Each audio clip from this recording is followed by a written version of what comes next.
Друзья, с вами Арт-Патруль. Сегодня 9 мая, День Победы, с чем я за вас всех и поздравляю. И мы находимся на Вапоретто. Мы едем в центральную Венецию. Мы приехали сюда, на Венецианскую биеннале. Этот выпуск начнется немножко с грустной ноты. Я не могу вам сказать об этом, не сказать точнее, потому что очень переживаю. К сожалению, вчера, когда я прилетел в Венецию, я потерял свой кошелек с хорошей суммой денег, со своими правами, с картами. Поэтому Венецианское биеннале началось очень неожиданно. Но сегодня День Победы, друзья, это значит, что мы победим. Очень важное примечание, что я не просто потерял свой кошелек, точнее, я думаю, что у меня его украли, но также у меня украли книгу «Мастер и Маргарита». И как сказал Рома, это тот прекрасный человек, благодаря которому вы меня сейчас видите, он сказал, что это магия, и, наверное, это Воланд. Немножко вернуться вообще к Дню Победы, к 9 мая. Очень интересно встречать этот праздник в этой стране. Обычно я всегда иду на Бессмертный полк, и здесь, в Италии, да, в то время, вы сами знаете, Италия была родоначальником фашизма. И, безусловно, уже другое время, и все друг с другом дружат, все счастливы. Но это очень интересно. И еще погода налаживается.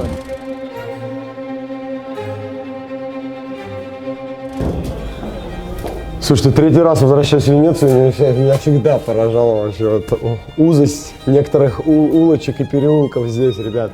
Здесь буквально, если ты будешь идти вдвоем, и если ты чуть больше 80 килограмм, все, пиши пропало.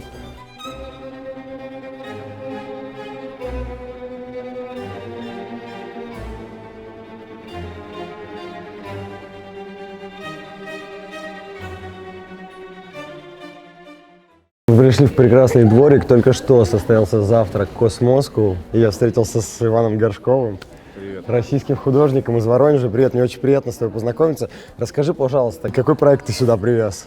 Все в целом должно производить впечатление, как будто бы Фуршет немножко вышел из-под контроля и зажил своей жизнью, да? Да, друзья, чтобы вы понимали, Фуршет уже закончился, мы уже все съели и выпили. И сейчас мы с вами, как бы, это уже такое интервью. Автопати по факту.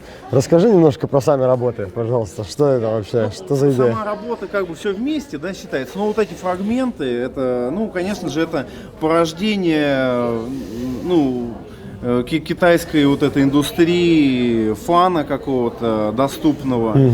И, в общем-то, это с Алиэкспресс какие-то вещи, какие-то такие, ну, трэш-сегмент, но и не только скомбинированные. Ну вот, скомбинированно, я об этом и говорю. Да, конечно, с Алиэкспресс ко мне не в таком виде пришла. Я говорил, что там можно купить все, ребят.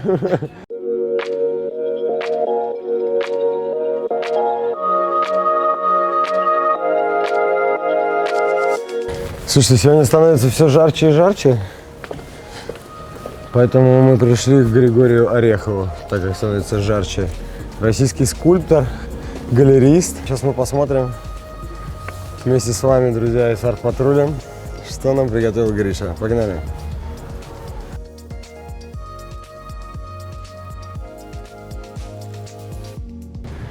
Как это называется? С Днем Победы, дорогая. С Днем Победы. Инсталляция называется Salvation, спасение.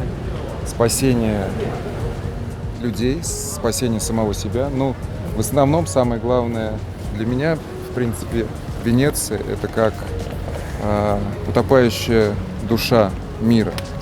И вот Ну, кстати, я таким образом спас город. фасад, Да. фасад и сад.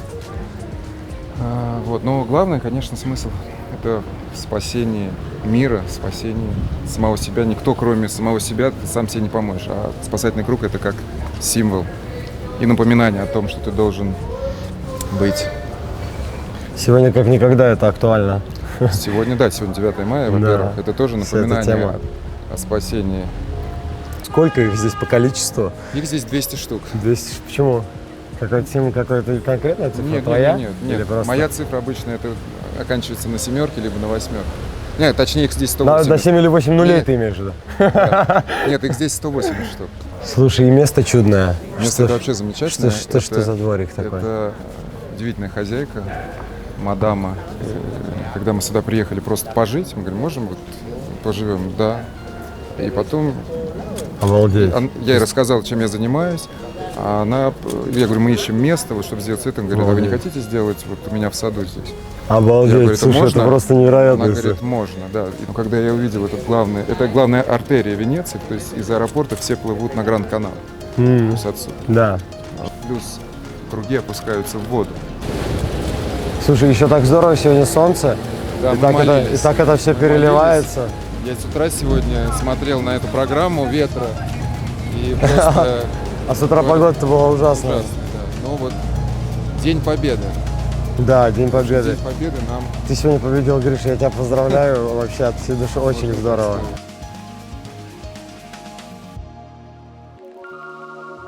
Итак, друзья, 9 мая продолжается, это первый день наш на биеннале. Постепенно начинаю уже забывать про кошелек. Мы на гондоле сейчас.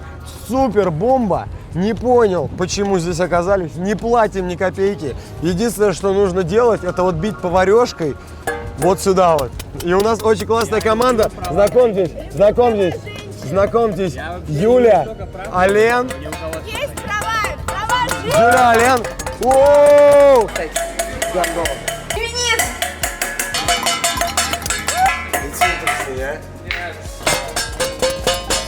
А прекрасная художница Нана Арагелян приехала в Венецию, чтобы сделать здесь свой павильон. Армянский павильон. Сегодня мы в него пойдем в 5 вечера. Но помимо всего прочего, она сняла для нас гондолы, чтобы мы сегодня отстаивали права женщин, потому что женщина – это самое главное, самый прекрасный феминизм – это за права женщин.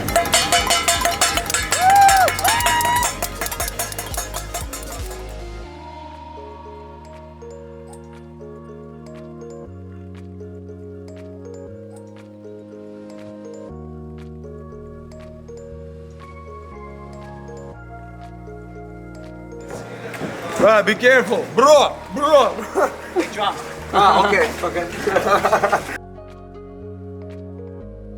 Только что Майкл, наш прекрасный гондольер, сказал, что оказывается, чтобы стать гондольером, это не просто профессия, это передается по наследству. То есть можно родиться в семье гондольеров и продолжить дело своего отца, не знаю, деда.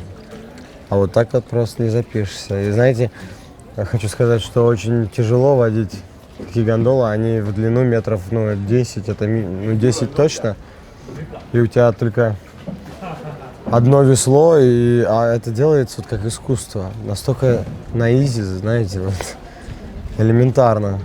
И как интересно, как они отталкиваются, вот я смотрю, от фасадов, подгибаются. То есть гондольеры и гондолы как будто вот встроены, да, в структуру всех этих улочек.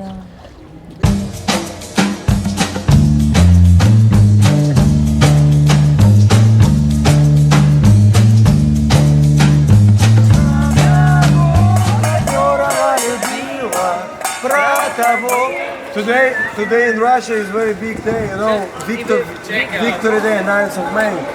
So, ребят, очень интересно, Майкл только что сказал, что оказывается в Венеции всего лишь 433 гондолы. 433, yeah? Еще Майкл сказал, что он знает каждого лично. Да, и Майкл сказал, что ты уже все знал, бро. Ciao, grazie. Ciao, ragazza.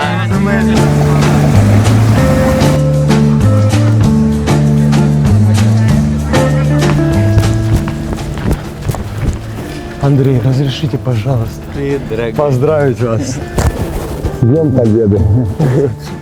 Я очень рад тебя видеть. А я прилетел только вчера, и у меня сразу украли кошелек со всеми деньгами. Ну я, короче, как всегда. Ну так нормально. Ну да, это Ну так а я через час вообще растяжение ноги, у меня там сапог железный под обувью. А меня вот так вот Венеция встретила. Ну тут, конечно, такого красавца Правильно. надо сразу нападать и все, и обчищать. Сразу видно лох. Спасибо, Красивый лох, избалован вниманием. Что еще нужно сделать? Мне очень понравился основной этот самый павильон. Джардини. Ну вот я еще... Пауки шикарные, совершенно японцы хорошие. Ага. Чтобы я как раз знал сразу, Ну вот, куда там японцы пойти. хорошие, пауки возле. Это прям ты идешь, основной павильон. Бельгия, если ты любишь механический кукол, то там смешные куклы механические стоят, скульптуры механические. Я еще не смотрел Арсенал. Вот Я болгарам еще ни не Арсенал, ни ходи, Джорджини не чушь. видел.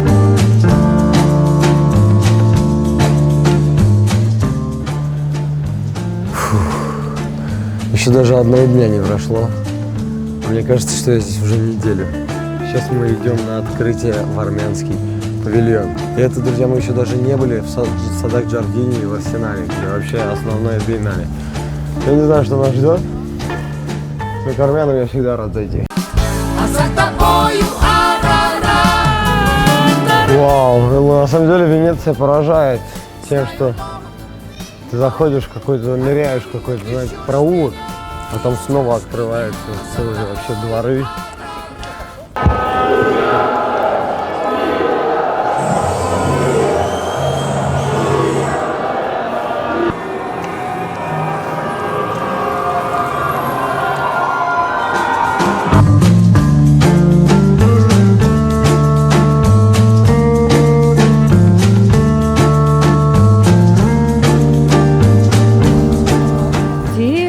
Революция, которая случилась в прошлом году в Армении, это в общем идее, где существовал тематический разбив определенный.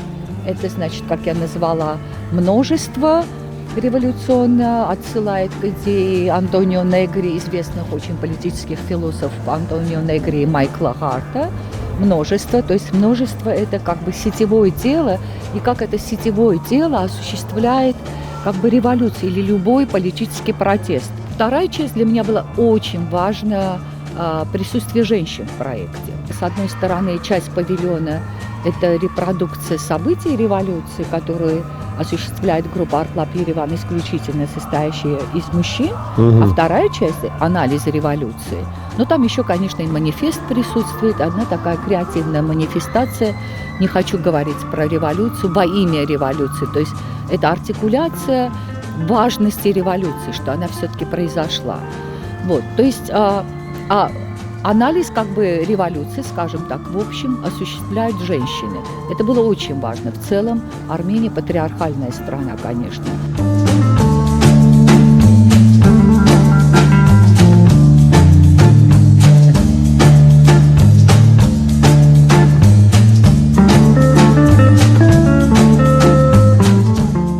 О, а там не Настя вот там вот?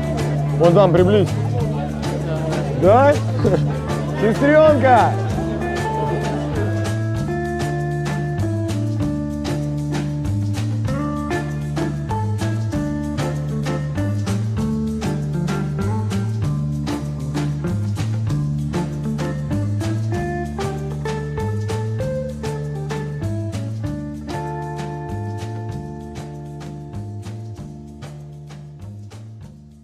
Мы пришли в павильон Мозамбика к прекрасной Соне, которая, как оказалось, здесь главная. Даже в павильоне Мозамбика главная русская.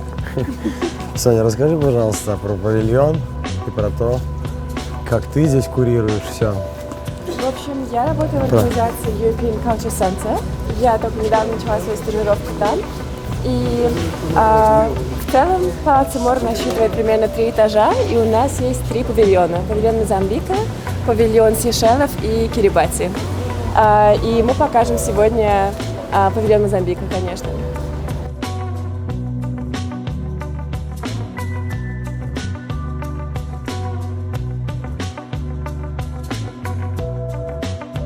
В общем, перед нами работа Что это? Что это вообще? французского художника. Я буквально вчера с ним здесь разговаривала. Его зовут Арноль Назаре Ага. И это французский художник. Он приехал жить в Китай. И он достаточно долго сам занимался сумо. И эта работа, как мы видим, он здесь изображает 3 мужчин. Да, сумоистов. Да, 3 сумоистов. И у каждого есть определенное значение. И в целом в его жизни и философии он говорит, что первое, на чем мы стоим, это баланс, это основа. Вот, типа, что мы знаем, кто мы такие, мы понимаем, что мы хотим и что мы хотим делать, кто мы сами. Потом есть люди, которые дальше идут после этого уровня, которые открыты миру, которые общаются, которые хотят, которые видят внешний мир, которые не замкнуты в себе. И третье, как бы он считает, что это такая верхняя ступень, когда ты начинаешь импровизировать, когда ты живешь открыт, когда ты путешествуешь, когда ты занимаешься творчеством. И он говорит, что вот Короче, он уже мы на третьей Мы на ступени, третьем, по-моему, да, да, мы сразу? там уже. Я уже говорил, что я Сейшелы представлялся немного по-другому, но вот здесь они такие на биеннале. Абсолютно белоснежные, прекрасные, с некоторыми волнами.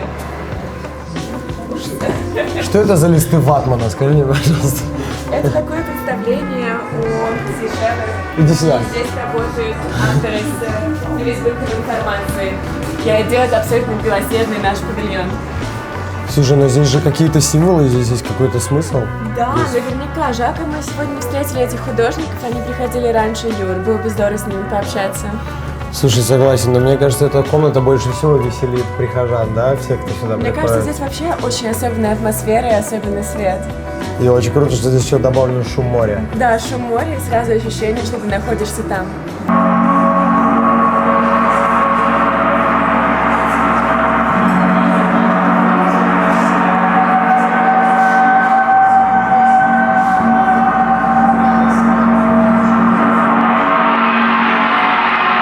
Бал Наполеон главным бальным залом, Дворец Дожи. главным бальным залом Европы. Когда он, Скотт, полностью поработил Венецию и самую долгую демократию в мире уничтожил, скотина, собака дикая, псина. Это называется эклектика, дискретная эклектика, понимаешь? Я называю, с собой строили цыгане, вот мне так кажется. Значит, здесь два кафе, вот Флориан, вот Квадро, вот, которые, понимаешь, да, между собой конкурируют в чем? В цене коктейлей. То есть везде стоит 3, здесь стоит 20. Ты что, меня снимаешь все? Я отказываюсь. Нет, Дворец Дожи. Дворец Дожи. У меня есть знакомый, снимает арт-патруль. Это феерическое высшее, что есть вообще в современном искусстве на Ютубе, как он сам о себе думает и рассказывает. Вот. И его только могут туда допустить. Это как влезть, за год нужно бронировать статую свободы. Вот меня снимает сейчас нью-йоркский оператор, понимаешь, да? Я могу себе позволить давать интервью нью-йоркскому оператору.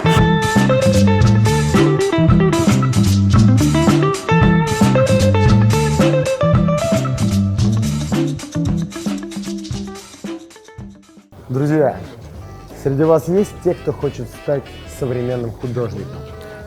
Кто хочет разбираться в современном искусстве не только в теории, но и на практике?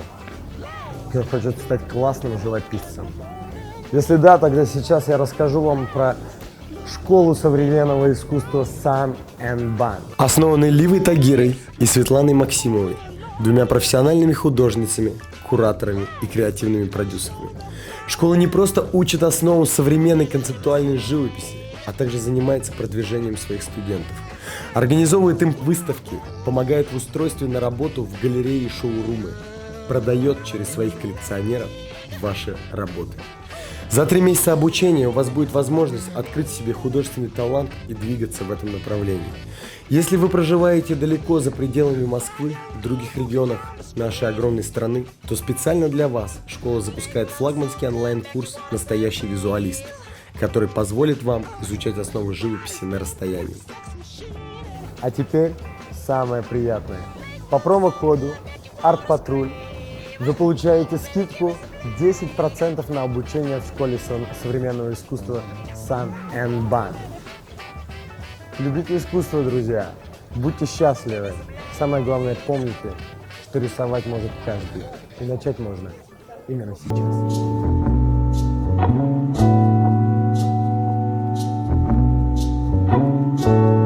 Второй день на Венецианском биеннале. Самое приятное в этом всем, что мы живы. День Победы удался. Наконец-то мы добрались до главной арены Венецианского биеннале, садов Джардини. Говорят, там очень много павильонов. Я надеюсь, что мы успеем посмотреть. Я не буду ничего говорить, просто послушайте хорошую музыку.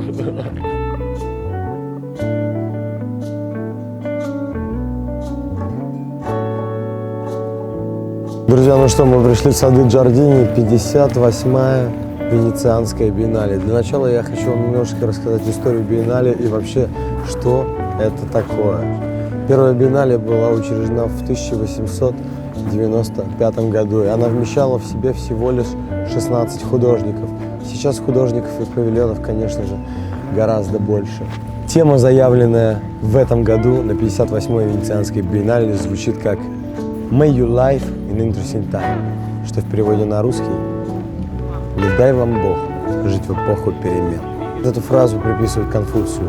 И в этом году китайцы привезли очень интересных художников. Погнали!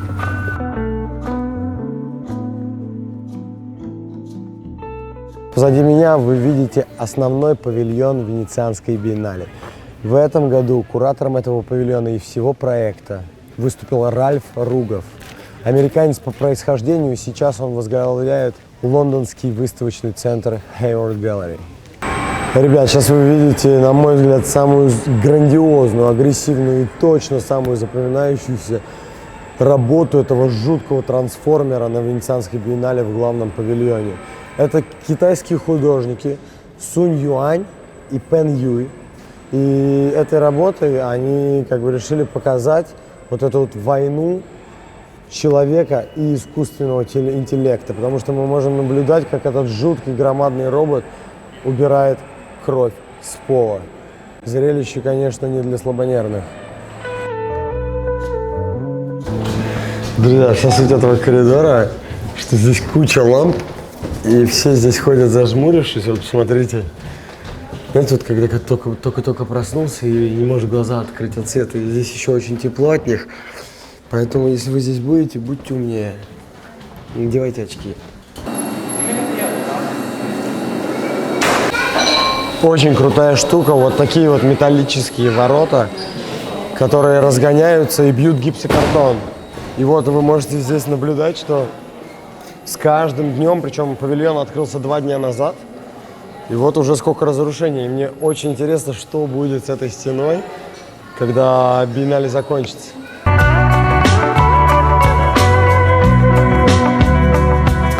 Чарующая инсталляция, выглядит как такой пригород Лондона, мне напоминает вечер, лето, окна в домах, машины, все здорово, но на самом деле инсталляция заставляет задуматься, потому что как только мы поднимаем голову вверх, мы видим всеми нами известные и любимые бренды Dunkin' Donuts, Burger King, Макдональдс.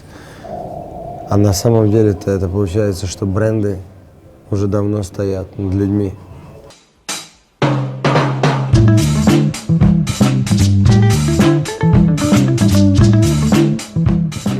Это павильон Бельгии. Посмотрим, что у бельгийцев.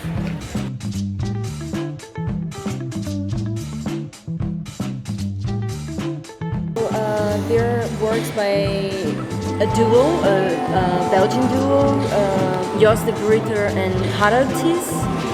They are working pretty much with characters for a long time. It's a group of artists from Belgium, yeah? It's a duo, yeah. Duo. That has been working together for 30 years. And they're pretty much interested in a contemporary psychotic state of society. Yeah. So that's a little bit what they're approaching here. Also, they have been working with characters. So each character has their story. And you can see there's 2 groups. So the first group would be the central one with those figures that are artisans. Yeah. And they're working on their practices. But you have also the other group, which is enjailed in the pavilion. And they're mostly outcasts, murderers, people really in the margins of society. But once you read the stories, you kind of see that every one of them has their own craziness. Everyone. Story. Yeah.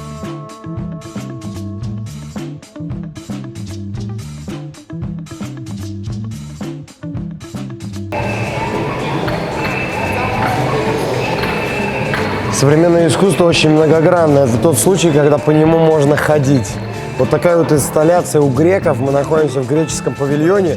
Это маленькие колбочки. Их здесь, я думаю, несколько тысяч. На самом деле очень приятно ходить, но может быть очень опасно.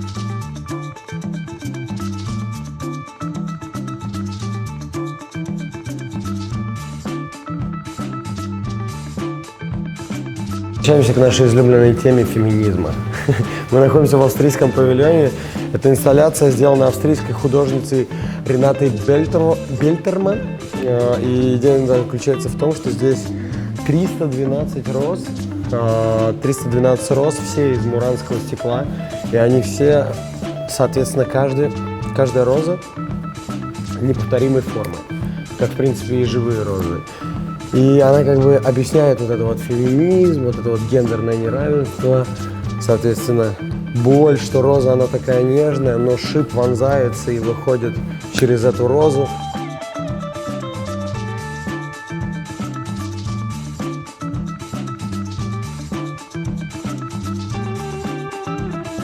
By the air of the balloon here. Yeah, Yes. I almost slept. Yes. And there is an algorithm, mathematical here, and the sound, the algorithm play here with the two. I don't know if you listen this one. Yes, I hear Yes, it. it is an algorithm, and this one playing, and always there is the sound is changed. Always is only different by this algorithm, and there is 12 seats in the balloon, and for each flute. Yes. And when it's right to play here, it's playing the flute, and if you sit here and jumping a little bit, change the air and the sound.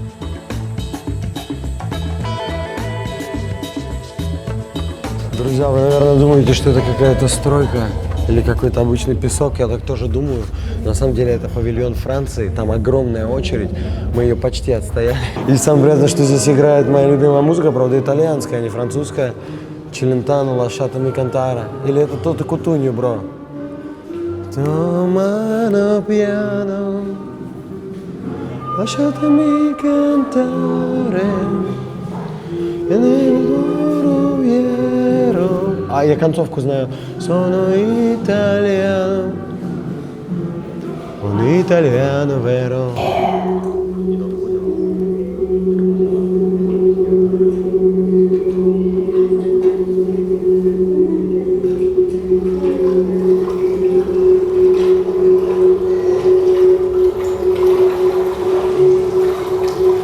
Holding on love, from fishes to mammals.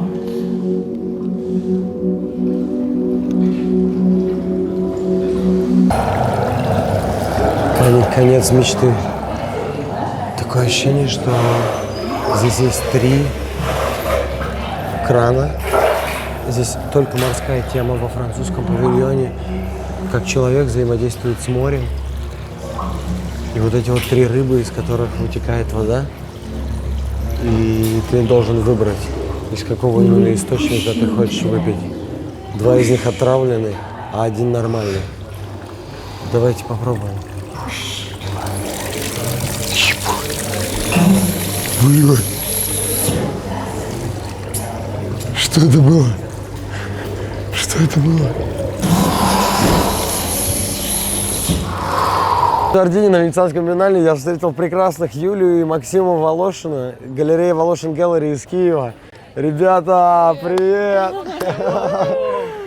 Слушайте, вы как здесь? Какими судьбами? У вас здесь ваш художник, Жанна Кадырова. Вы помните ее по моему выпуску с Вены Contemporary? Волошин Gallery. Да. Наша художница, да, Жанна Кадырова. Я вот все-таки ей с фамилией повезло, я чувствую. Она... Ну, Итак, все-таки топ-3 павильона. Украина. А я, кстати, не был. А где? Украина в Арсенале. В Арсенале. Все, мы не были еще в Арсенале. Я понял. Там в чем прикол? Наш самый большой самолет Мрия пролетал над садами Джардини и бросил тень. У нас же нет павильона своего. Ага. Бросил тень на сады Джардини. Ну это как бы как наша это как мечта. такая... Как мечта, это как метафора такая. Круто. Да, глобально. Как вам наш павильон? Это тоже хороший, да. Ну, тяжелый, мрачный очень. Но мне немного есть, но скульптуры интересно. мне понравились.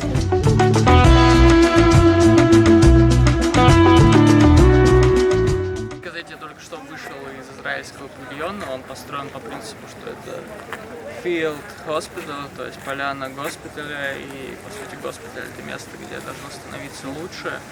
Лучше мне не стало, стало очень плохо после того, что я там увидел.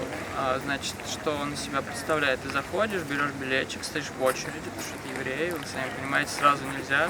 Но это специально сделано, чтобы ты полностью чувствовал себя как в медицинском центре. Ну вот, да. Значит, ты поднимаешься на второй этаж, там 3 капсулы, ты заходишь в капсулу, ты 3 минуты проводишь с самим собой, и женщина тебе предложит 3 раза покричать.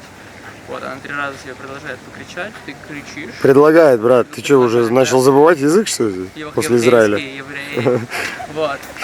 После этого ты выходишь, садишься на такую медицинскую кушетку, как у стоматологов в докторе. И вот там фишка в том, что я выбрал браслетик, значит, I'm ready, are you ready?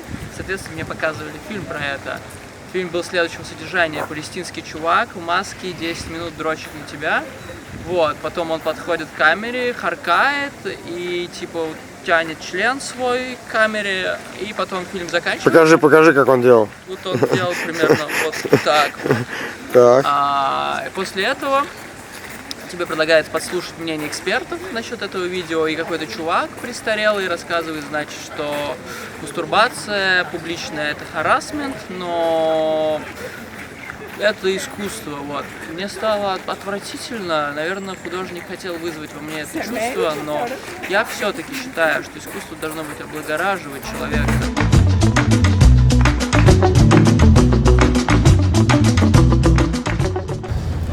Друзья, в связи с тем, что на Венесуэле сейчас большие проблемы, и Мадуро хотят убрать, и очень сильно отражается вот эта политическая ситуация именно в венесуэльском павильоне. Но чтобы вы понимали, это выглядит примерно как на моей даче участок, когда вот после зимы мы там не убирались, и приезжаем, листья надо убрать, там траву покосить. Вот здесь примерно то же самое.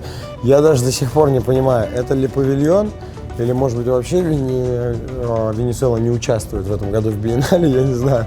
Но, по крайней мере, вот так вот выглядит их искусство. Вот это чисто на даче у меня есть такой Вова Джинглс. Вот у него на участке примерно так. Вот такая же вот лопа, этот грабли, которыми листву собирают. И вон тоже очень здорово придумали. Накидали мусорные мешки. Вроде вот здесь должна быть дверь. Это тоже часть перформанса, потому что все замок. Да, короче, ну, вывод, в Венесуэле много проблем.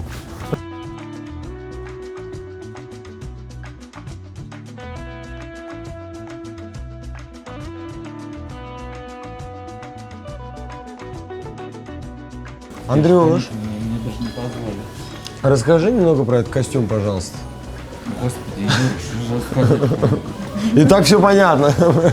Это когда мой коллаж запихнули в аппарат для сканирования, получается вот такая версия. Ой, не может быть, великая московский куратор пришла.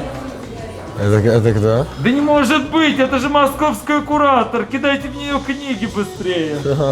Посмотрим, что здесь. Ой, вот это вот конструкция от меня. Давай. Я тебе... Андрюш, ты сейчас всю библиотеку разрушишь тут. Просто посмотри.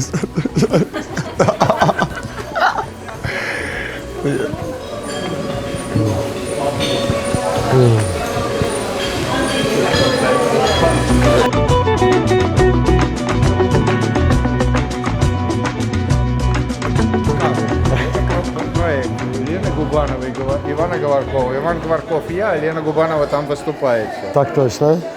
С детства была маленькая прекрасная игрушечка, где вот так вот делаешь, лотос, а там дюймовочка. Да, девочка. Елена Владимировна натолкнула на мысль большой инсталляции.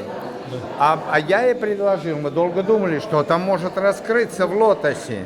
Ничего, кроме нашего сознания, наше сознание нам не раскроет. И когда я вижу, что весь мой труд по просветлению божественному сводится опять к моей физиономии, я уже почти расстроился. И тут вдруг меня ослепляет божественный свет. Но он мне ничего не дает, кроме неприятного ощущения. Поэтому встреча с Господом Богом, с Его светом, не даст вам ничего хорошего. На секунду она вас ослепит, потому что вы не готовы к встрече с Божественным. Вы же жалкие, ничтожные физиологические существа, поэтому сразу не же поспоришь, да, слезаем и идем выпивать и закусывать.